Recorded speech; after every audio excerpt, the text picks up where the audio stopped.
Video वालों से, photo वालों से, भगवान कसम मैं कुछ नहीं बोलूंगा इनके खिलाफ। ये बहुत अच्छे लोग हैं, बहुत अच्छे।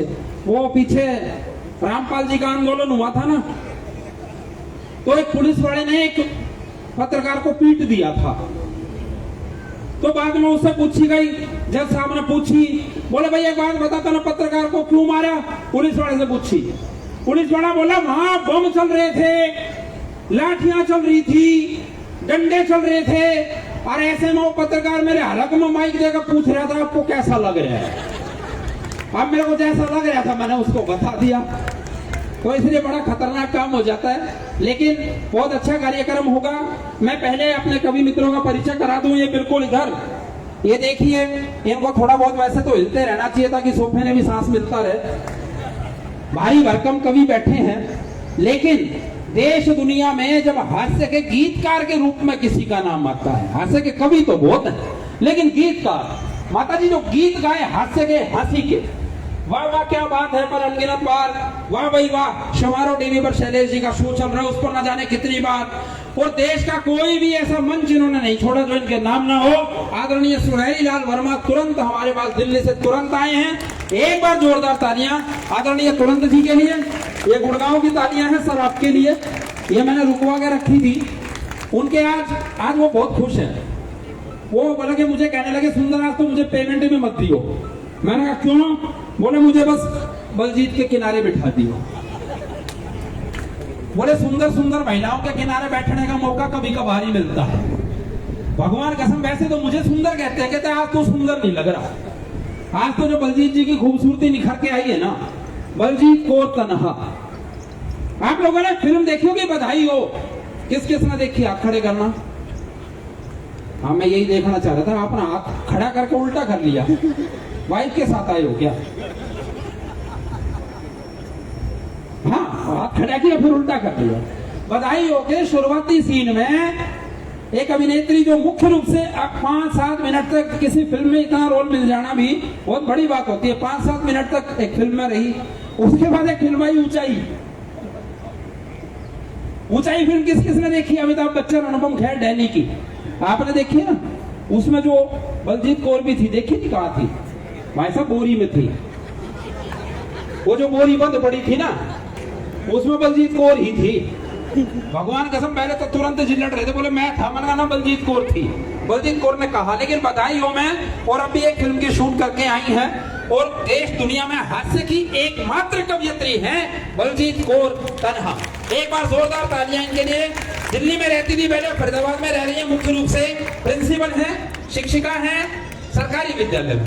अब हम इधर चलते हैं। ये हमारे राम रही है। आज के डेरा प्रमुख यही है। आप लोगों का पर्चा यही निकालेंगे आज। भगवान कसम हमारे तो बागेश्वर धाम भी यही है, हमारे राम रहीम भी यही है, हमारे अनूप जलोटा भी यही है। कारण ये कि इनसे हमने हंसना हंसना सीखा है। प्रताप हवलदार इस व्यक्ति का नाम हुआ करता है। अंतरराष्ट्रीय कवि, देश के कोने कोने में जाने वाले कवि। मैं नहीं जाता किसी कोने में, ये जाते हैं। पूरी दुनिया में सबसे ज्यादा हास्य का डंका जिन्होंने बजाया, इंडियन लाफ्टर चैंपियन अपने समय के बने, और जिनके सामने अच्छा फनकार फीका पड़ जाता है।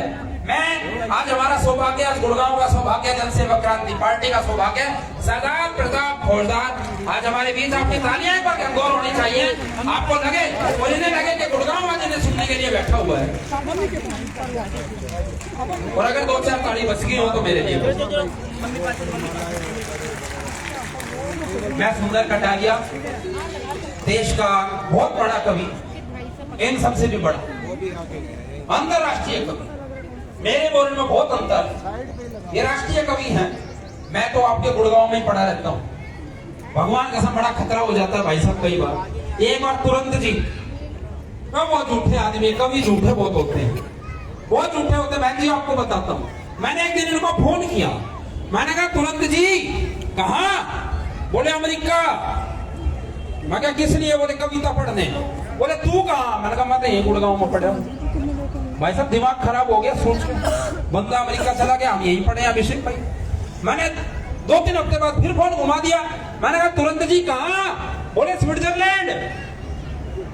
तू कहाँ? मैंने कहा मैं तो फिर वहीं गुड़गांव में पड़ा। तीसरी बार मैंने सोचा मैं इनसे मिला हूं, इनके घर चला गया, बाहर इनका छोरा खेलने लग रहा था। मैंने कहा पापा कहाँ है? बोला भीतर बर्तन मांज रहा मम्मी के साथ। मैंने वहीं से फोन मिलाया, मैंने कहा तुरंत जी कहाँ? बोले कनाडा। तू कहाँ? मैंने कहा गेट खोल, कनाडा के बाहर खड़े हूं, आजा। तो सुनहरी लाल तुरंत उस व्यक्ति का नाम होता है। मित्रों वैसे तो देखिए हम सरस्वती पुत्र हैं, माँ शारदा की वंदना करते हैं। सरस्वती वंदना से किसी कार्यक्रम का आरंभ करते हैं। भारत माता का चित्र हमारे सामने था। मैं शाब्दिक रूप से माँ सरस्वती की वंदना करता हूँ कि हे शारदे माँ ये वरदान दे, गीत गंगा मरुस्थल में बहती रहे, शुष्कता को मिटा करके वातावरण की लेखनी बस सरस बात कहती रहे। माँ शारदा को दो पंक्तियां लेकर के मैं इस कवि सम्मेलन की औपचारिक शुरुआत करता हूँ। एक बार तालियां बजाइए और मैं इस कवि सम्मेलन को शुरू करता हूँ। और देश के उस पहले फनकार आदरणीय सुनहरी लाल वर्मा तुरंत जी को आप लोगों के बीच बुलाता हूँ, वो आए और अपनी शानदार कविताओं से आप लोगों का मन मोले। आइए तुरंत जी।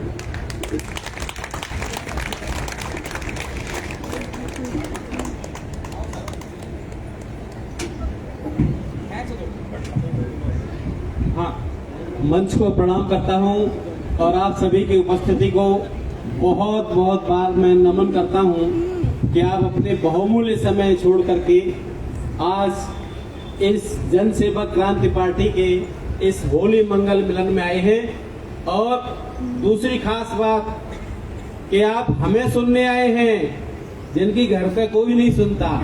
हम आपको नमन इसलिए हजारों बार करते हैं कि हमें यहाँ कोई सुनने वाला है। हाँ, घर में तो दो कौड़ी के भी नहीं है। अभी कह रहे थे भाई सुंदर, देश के सबसे बड़े फनकार जी, कहीं फन दिख रहा है आपको? फनकार वो होता है इसके फन हो और काट ले डस ले छोड़े नहीं किसी को। मेरे पास कोई फन नहीं है। वाह। मेरे इस मंच पर जहां प्रताप फौजदार जी बैठे हैं और हमारे तन्हा जी बैठी हुई है, दोनों तन्हा हैं, उनके पास खड़े होकर के कविता सुनाना अपने बस की बात तो है नहीं। क्या बात है? ये वो रंग जमाने वाले हैं हाँ कि इनके आगे किसी का रंग नहीं जमता। अब मैं हूँ सुनहरी लाल, मैं तो खुद ही रंग हूँ। ये पीछे से मुझे जमा देंगे दो चार तो मैं जम जाऊंगा। भाई बहुत अच्छे। तो मैं प्रणाम करता हूँ इन दोनों को और भाई सुंदर को जिसने गुड़गांव दिखा दिया। मैं अपने अंगूठे बचा के लाया था कि गुरुगांव है, ये द्रोणाचार्य जी गांव है, कोई द्रोणाचार्य जी का नाती पोता हुआ तो ये ना ले ले, क्योंकि यही मेरे मोबाइल चलाने के काम आते हैं। ये ना हो तो मोबाइल बंद है, खत्म। पहले मुझे लगता है ऐसे ही मोबाइल चलाते होंगे क्लब वगैरह, तो उसका अंगूठा ले लिया, मोबाइल चलना ही बंद हो गया। चलिए एक बार जोरदार तालियां बजा दीजिए कि आज एक होली का मंगल मिलन हो रहा है और आप सभी यहाँ पे आए हैं। हाँ जी। तो इनके रंग के आगे देखिए मेरा रंग कैसा होता है। स्वागत कि हम भी कुछ रंग जमाने का हुनर रखते हैं। वाह। हम भी कुछ रंग जमाने का हुनर रखते हैं और रंग पे रंग चढ़ाने का हुनर रखते हैं। क्या बात है। और किसी का रंग जम रहा हो किसी के ऊपर तो रंग में भंग मिलाने का हुनर रखते हैं। वाह कमाल। मस्ती छा जाए, ऐसे जोरदार तालियां बजाइए, मस्त रहिएगा। पत्नियां घर में पूरा घर संभालती हैं, पूरे घर को अच्छी तरह रखती है। पत्नी आती है तभी घर घर बनता है जी। लेकिन एक काम कोई कर दे तो बड़ा एहसान करती है, हमने आज ये कर दिया, वो कर दिया। सवेरे मेरा बटन टूट गया था, वो लगवा रहा था और लगवाते लगवाते उसको टांगते टांगते बात ये ऐसे खड़े खड़े लगा रही। मैं बार बार यहाँ सो जाता, सुई मेरे पेट में न घुस जाए। और लगा के जैसे ही वो काट रही थी दांत से, बोली अगर हम औरतें ना होती हाँ तो पुरुषों के बटन कौन लगाता। हाँ। मैंने की पगले, अगर तुम ना होती तो फिर कपड़े ही कौन पहनता। हम भी कमाल है। वाह। तो ऐसी पत्नियों को सभी को मैं प्रणाम करता हूँ, जिन जिन की पत्नियां हैं सबको मैं प्रणाम करता हूँ।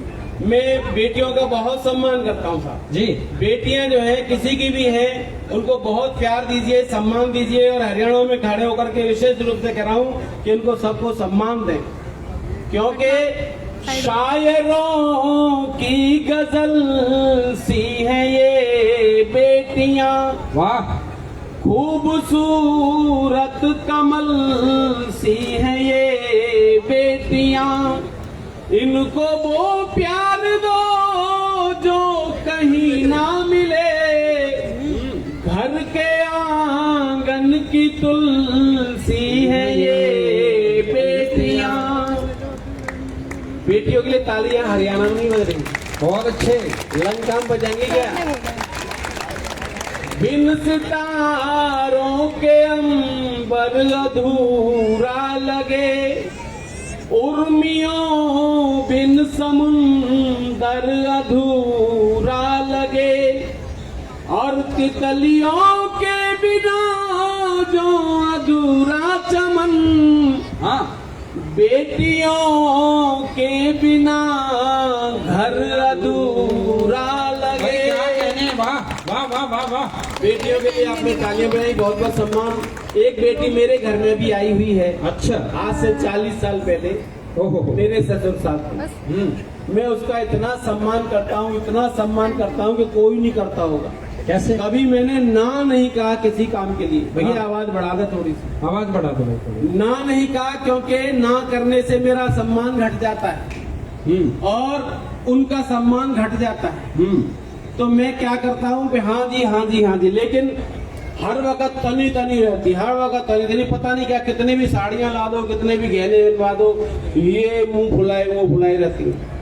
कोई कुछ नहीं कर सकता। पुलिस भी एक बार बुलाई, किसी ने कुछ नहीं किया। फिर मैं सीधा ससुर साहब को फोन कर देता हूँ। हाँ जी, वो इसको बहुत प्यार करते हैं और उनको सिर्फ ये कहता हूँ हाँ, कि अपनी लाड़ो बिटिया को कुछ दिन बुलवा लो पापा जी, कि अपनी लाड़ो बिटिया को कुछ दिन बुलवा लो पापा जी, और रोज रोज के झगड़ों से तुम मुझे बचा लो पापा जी, क्या बात है? रोज रोज के झगड़ों से तुम मुझे बचा लो पापा जी, कि दफ्तर जाना पड़ता है, हम 5 बजे उठ जाते हैं, पहले पानी भरते हैं, फिर चूल्हा भी सुलगाते हैं, वाह, 6:15 बजे चाय बना धन्नो को जगाना पड़ता है,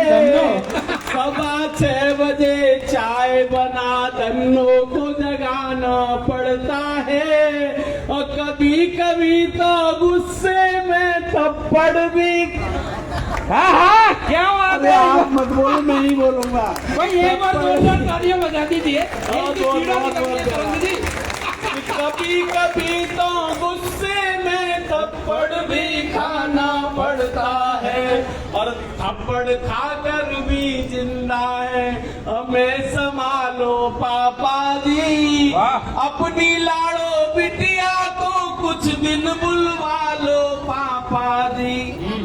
और एक और समस्या है पापा जी कि वैसे 2 दिन में 9-10 मौसमी का रस पीती है, कि वैसे 2 दिन में 9-10 मौसमी का रस पीती है, और फिर भी मेरा खून पिए बिन नहीं एक पल जीती है, और मेरी गलती पर मेरे बच्चों को पिटना पड़ता है, मेरी गलती पर मेरे बच्चों को पिटना पड़ता है, ऐसे में मुझको कछुए की तरह सिमटना पड़ता है। क्या कहने? अरे कछुआ बनकर रेंग रहा हूँ, मुझे उठा लो पापा जी, वाह, अपनी लाड़ो बिटिया को कुछ दिन बुलवा लो पापा जी। कमाल है। और युद्ध शुरू हो, कोशिश करता हूँ युद्ध ना शुरू हो। हाँ, कि जब हो ही जाता है तो फिर मैं क्या करूँ। हाँ, ऐसा होता है यूक्रेन और रूस का हो रहा है, इससे ये तो कुछ भी नहीं है कि युद्ध शुरू होता है तब हथगोले भी शर्माते हैं, वाह। और तोपें अश्रु बहाती हैं, परमाणु बम थर्राते हैं, और घर की पौड़ी के बाहर जब बर्तन फेंके जाते हैं, ऐसे में हम अपनी खटिया के नीचे घुस जाते हैं। क्या बात है। अरे हम खटिया के नीचे हैं, तुम खींच निकालो पापा जी। ताली बजा दो भैया। बहुत अच्छे, आप लोगों को मजा आ रहा है। एक बार दोनों हाथ ऊपर करके तालियां बजाइए, मजा आ रहा है। ये देखिए तो ये गुड़गांव सुन रहा है आपको, ये आपकी पीड़ा सुन रहा है। बहुत क्या सुन मेरी पीड़ा को सुनने आप बहुत बहुत देखो, मुझे याद आ गया, मैं मंदिर से निकल के जहाँ से आया था माता के मंदिर के सामने से मैं लाइन लग रही थी, मुझे याद आ गया एक बार मैं भी लाइन में लगा हुआ था एक मंदिर के साथ। हाँ, और उनके आगे मेरे आगे एक महिला खड़ी थी, बहुत मोटी ताजी लंबी, चोटी इनकी इतनी लंबी थी कि नीचे पैरों के घुटने के तक पहुंच रही थी। अच्छा। मुझे उन्हें देख के अपने संग 11वीं क्लास में पढ़ने वाली एक लड़की याद आ गई। उसका नाम था राम दुलारी। हाय हाय, मैंने कहा ये राम दुलारी ही है क्या? हाँ, सफेद चोटी थी, मैंने तो राम दुलारी की देखी थी तो काले रंग की चोटी थी, वो सफेद थी। मैंने की ऐसे खुजाते खुजाते मैंने घुमाई करकर और देखा तो वो राम दुलारी सी नहीं लग रही थी। हाँ। ऐसी लग रही थी जैसी वो थी ना वो रानू मंडल। ऐसी लग रही थी। मैंने की ये रानू मंडल नहीं है। फिर मैंने दोबारा कोशिश की, हाँ, दोबारा भी नहीं मुझे समझ में आई। फिर मैंने सोचा कि वही वाला गाना गा के देखता हूँ जो हम राम दुलारी के लिए गाते थे। राम दुलारी के लिए कौन सा गाना गाते थे?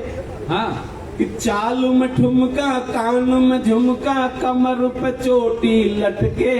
हाँ, और वो देखती थी पलट के और गाली देती थी, मरेगा कम का तेरा ना मरे, घर के मरे तेरी माँ ना है, बहन ना है, तेरा न सत्यानाश जाए, तेरा कड़ी खाया। तो हम भाग जाते थे। हाँ। मैंने कि वो गाना गा के देखता, मैं धीरे से गाया। चालू में ठुमका, कान में झुमका, कमर पे चोटी। वो एकदम उसने देखा पलट के, वही थी। मैंने एकदम गर्दन घुमाई, मैंने की कोई और लफड़ा ना हो, पिटाई ना हो जाए। पीछे की तरफ गर्दन की।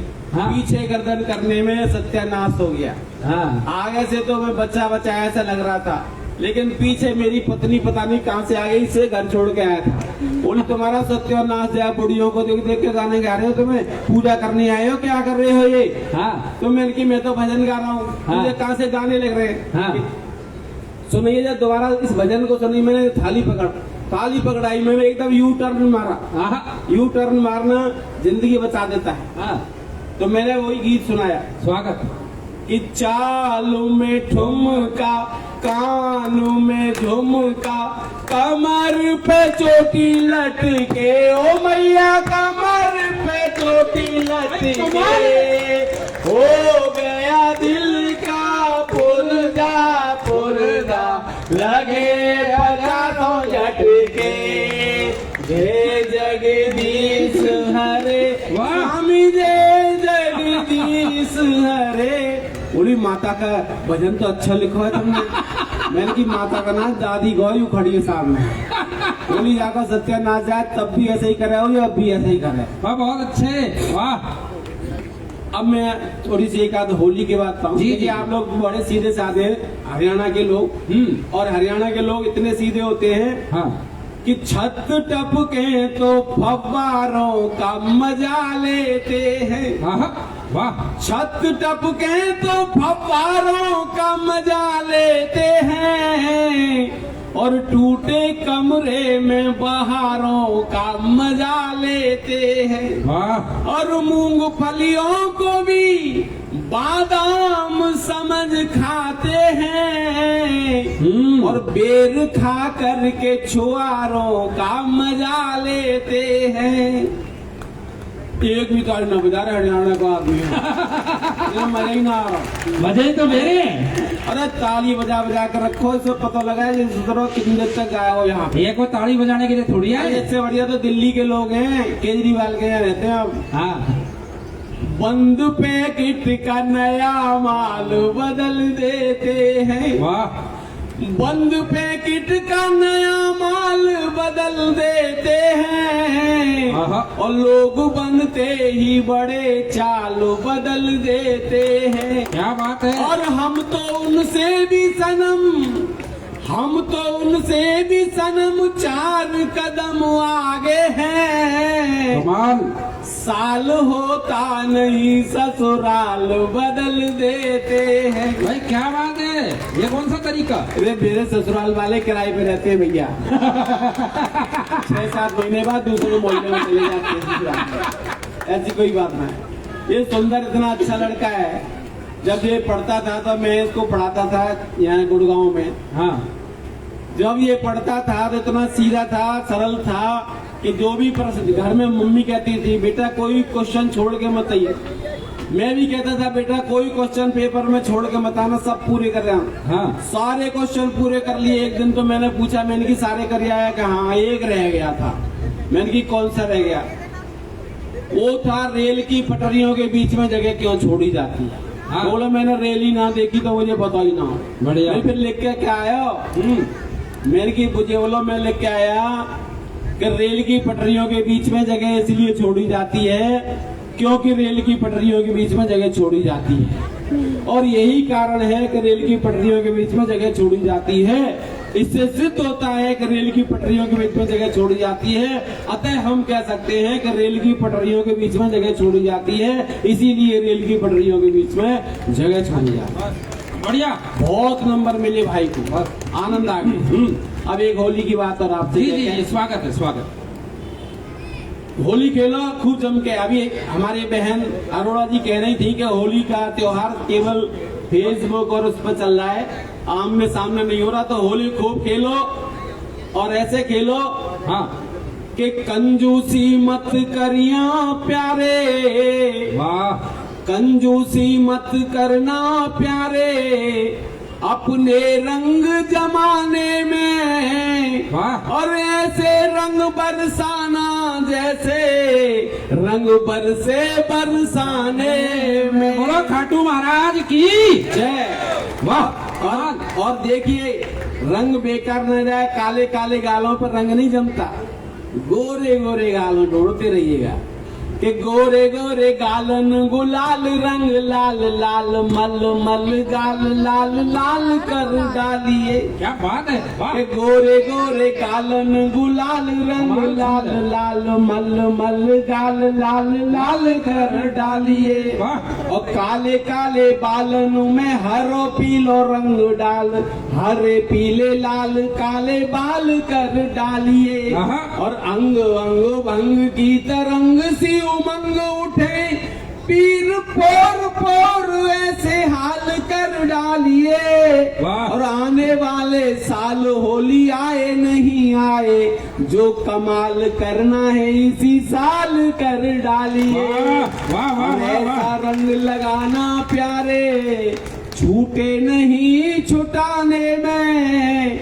और ऐसे रंग बरसाना जैसे रंग बरसे बरसाने में। बहुत बहुत धन्यवाद।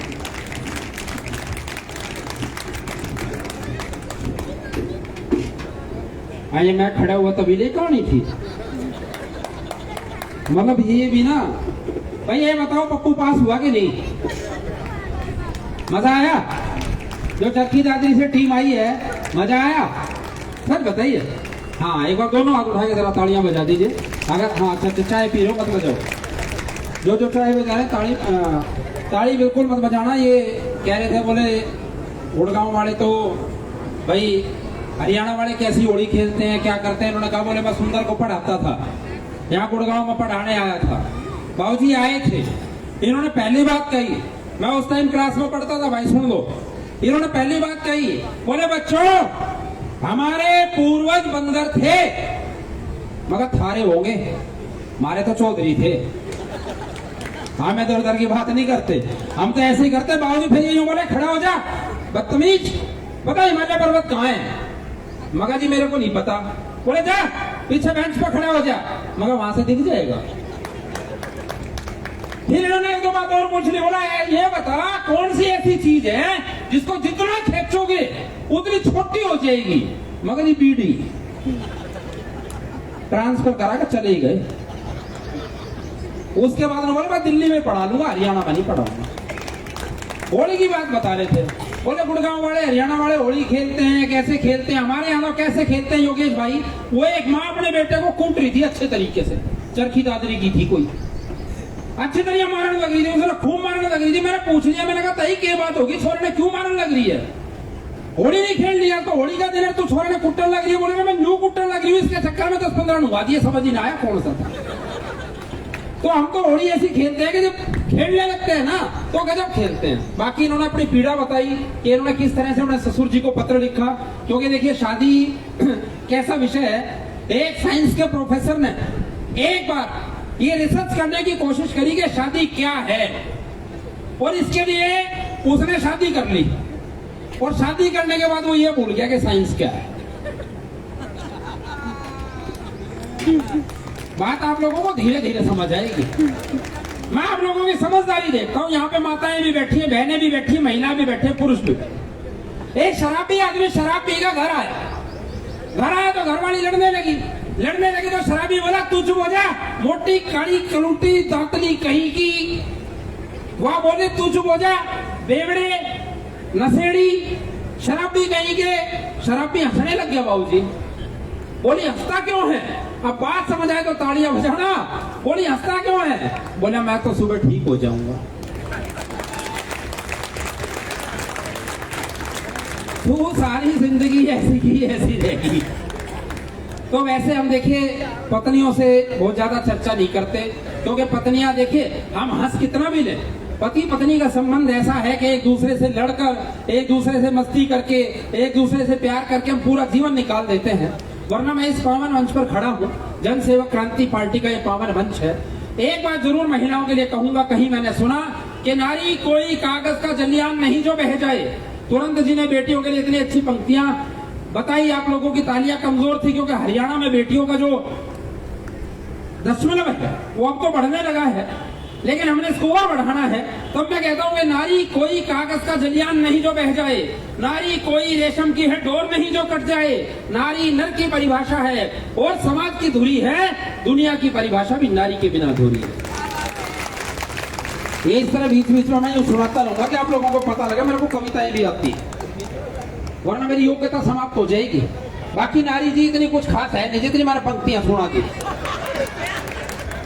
भाई साहब मैं बताता हूँ, सच्ची बात बताता हूँ, माता जी आपको बताता हूँ, आपको गहरी बात, पत्नी के खौफ की इंतहा बताता हूँ। बाबूजी आप तो बड़े बुजुर्ग हो, बड़े एक्सपीरियंस होल्डर हो, ये जो सिर के बाल उड़े हैं, कहते हैं एक आदमी से दो ही औरतें प्यार करती हैं, एक माँ और एक पत्नी।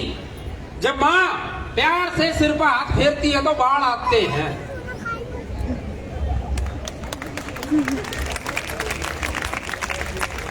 और जब पत्नी प्यार से सिर पर हाथ फेरती है तो बाल। और या कहीं तो इसे बैठे लगा पूरे पड़ोसन हाथ फेर रखे हैं। पत्नी के खौफ की कोई इंतहा नहीं है। ये कर रहे हो भाई, सारा आप इधर जियो और मैं बैठूं तो कुछ छोड़ियो मत। ये कवि हैं, ये यूं कहेंगे सुंदर कटारिया नीचा इतना निपटा दो, क्योंकि बोलते ही इतना है। पत्नी के खौफ की इंतहा बताता हूँ अखिलेश, सुनो दे। हालात घर से बाहर निकला ना, सुबह निकल जाता हूँ, पत्रकार बन के और सुख है, सुबह ही घर से बाहर निकल जाओ, रात को जाओगे। पत्नी के खौफ की इंतहा बताता हूँ। मैं एक दिन घर पर बैठ के अखबार पढ़ रहा था, संडे को अखबार पढ़ रहा था। अगली पोछा मारती मारती आई, क्योंकि जी संडे को वो लगा लेती है।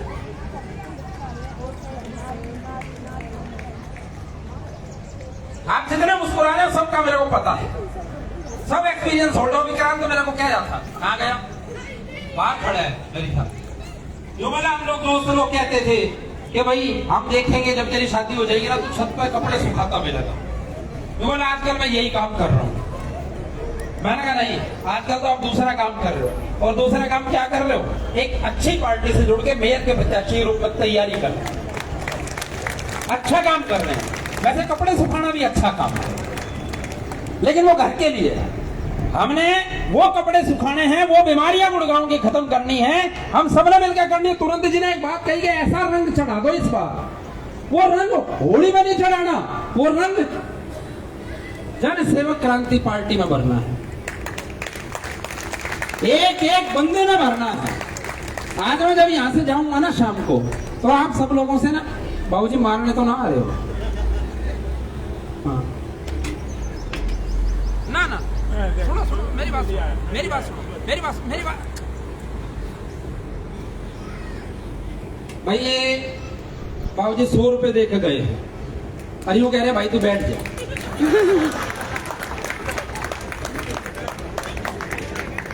मैं यूं कह रहा हूँ बाबूजी ना ना मैंने 100 और दे जाऊंगा, पर तू बैठ जा। देखिए मेरा एक अनुरोध है, हम लोग यहाँ आनंद करने के लिए आए हैं, होली मनाने के लिए आए हैं, ये नोट नहीं चाहिए, वोट चाहिए।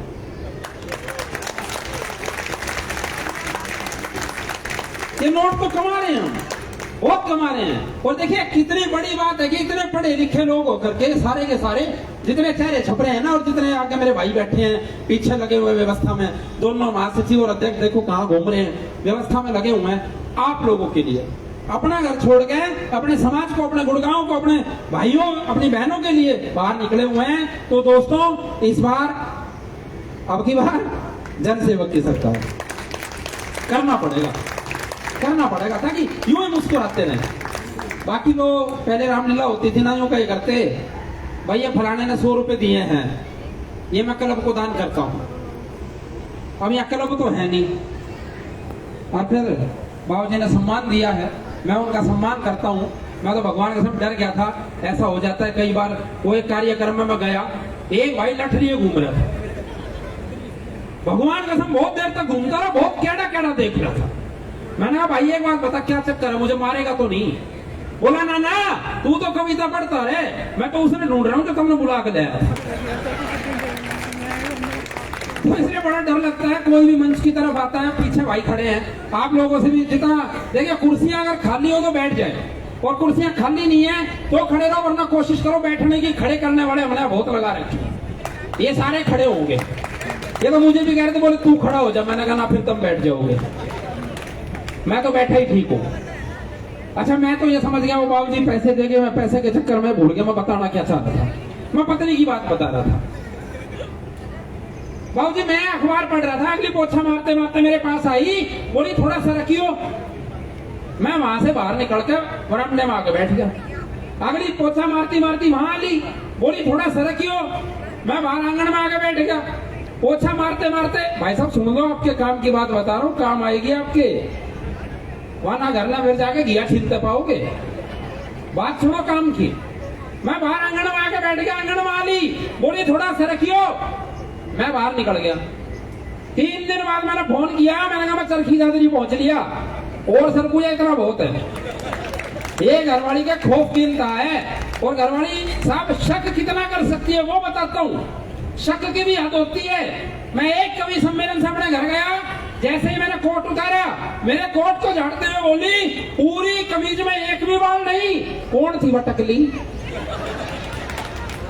ये उसके शक गिनता है।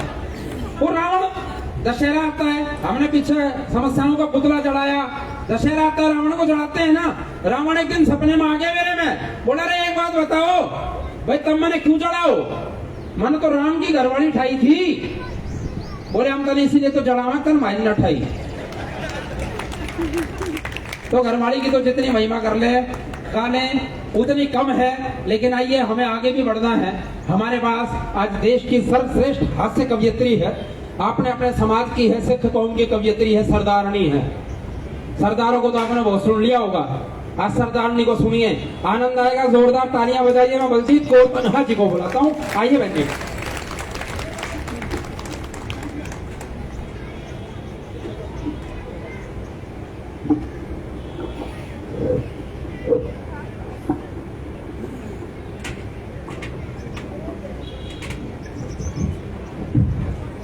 बहुत शुक्रिया।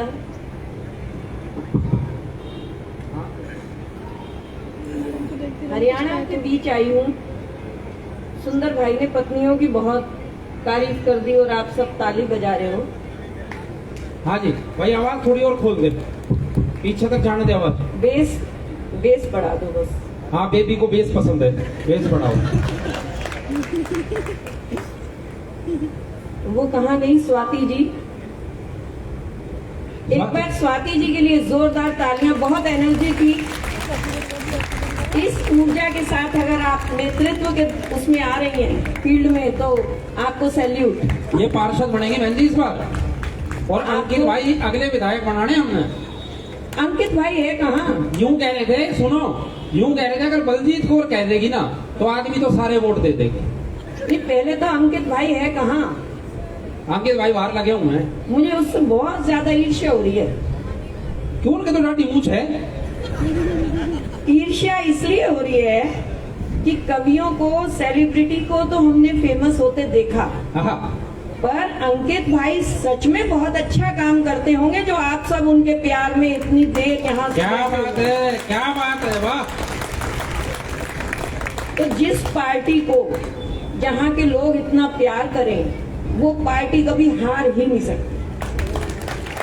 तो आप लोगों का ये प्यार बना रहना चाहिए। और जिस पार्टी में इतने अच्छे लोग हैं, ऊर्जावान लोग हैं, और जैसा कि बताया कि पढ़े लिखे लोग हैं, और पढ़े लिखे कवियों को बुलाया है आपने जी, तो बहुत अच्छी बात है। एक बार खुद के लिए तालियां बजा दीजिए। रही बात सुंदर भाई की, बहुत तारीफ कर रहा है पत्नी की।